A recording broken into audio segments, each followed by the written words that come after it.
This class has been making just projects out of horseshoes, just taking old horseshoes that were donated to us, cleaning them up and making Christmas projects, you know, any kind of thing that they could find, they just make out of the horseshoes. We've got a lot of friends that are in the equine industry and a lot of farriers. They had buckets of them, so I asked what they were going to do with them. They said, we just take them to scrapyard. So they just been leaving them in my house and I bring them up here for the kids to weld on. We usually take some horseshoes and usually like 5, maybe 6 of them. We'll clean them up real good, and then we'll usually go online and look for stuff that we can make. So like for me, for an example, I made a cowboy riding on a horse, and pretty much it looks like he's trying to get control of his horse with the legs and the back kicking up. Once the kids learn how to run the machines and run a good bead, and this gives them something to build and create and see the final product, which is really cool.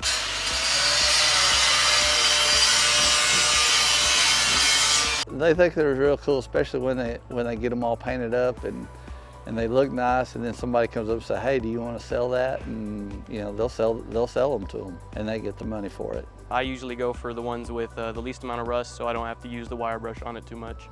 And then afterwards, I'll usually try to pick something simple, but something that I'll usually sell real good. I'll definitely be working on my consistency and really be focusing on trying to get the metal to bind. This is just a skill that they can use throughout life, whether they could get a job in the welding industry or just on their own at their own house. Knowing how to weld is a good skill to have, and you can make a good living with a trade like welding.